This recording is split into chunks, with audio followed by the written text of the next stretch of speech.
The African Continental Free Trade Area is projected to usher in a new era of prosperity for individuals across the continent.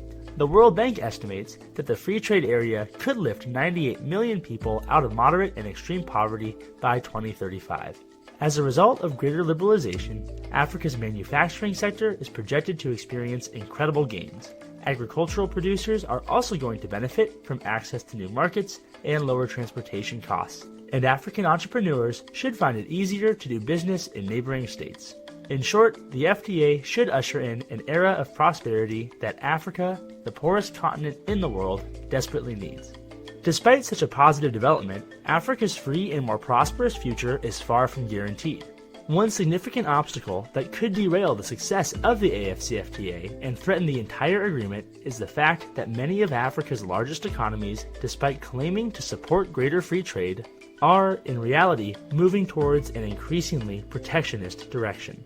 The Free Trade Area is an agreement signed by 54 African states, and there is widespread support for the goals that it is attempting to accomplish. The African Union and other organizations can encourage states to abide by the principles of the agreement, but the AfCFTA has no legal powers. It is ultimately up to individual governments across Africa to remove their trade barriers.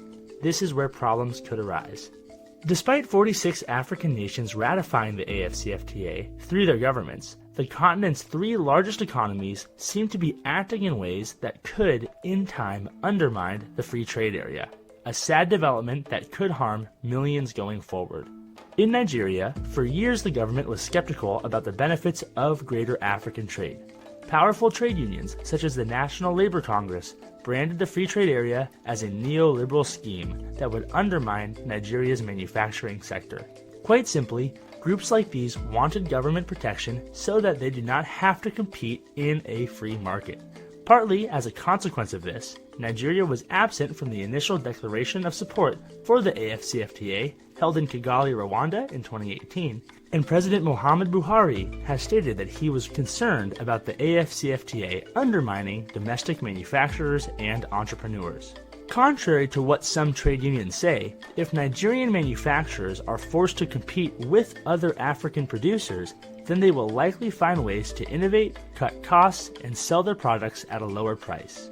This would make Nigerian companies more efficient, and consumers would see the price of goods fall. Indeed, in a survey of over 1,800 Nigerian businesses, more than 60% of them believed the free trade area would be a positive for their business operations. Fortunately, cooler heads prevailed, and Nigeria did eventually sign and ratify the AfCFTA. Yet, in recent years, repeated border closures with neighboring states continues to call the Nigerian government's commitment to the free trade area into question. Further south, the same story can be told of the South African government.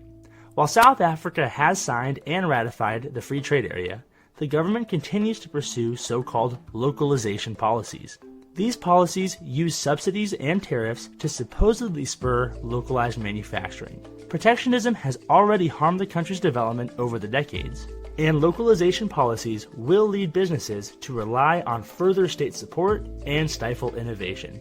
But still, the protectionist lobby is influential, and for now at least, it is finding success in South Africa. Finally, Egypt has shown some signs of not being the free trade friendly nation that Africa needs Egypt to be. Because the price of wheat increased due to Russia's invasion of Ukraine, Egypt decided to impose export controls on wheat in an attempt to retain enough of the commodity to feed its population. Unfortunately, millions of taxpayer dollars were spent on wheat subsidies, whereas a smarter strategy would have been to reduce trade barriers, allow consumers to access more markets, and let wheat from other parts of the world flow into Egypt.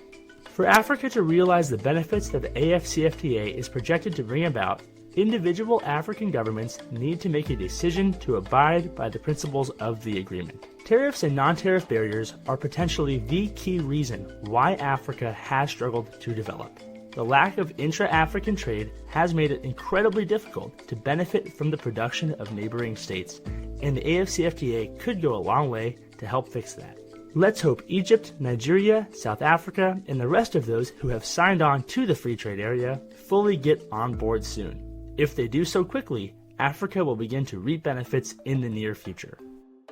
Thanks for watching. If you enjoyed this video, make sure to follow the IATP on Twitter at @the_IATP. Also, hit the like and subscribe button below and check out our website at www.theiatp.org.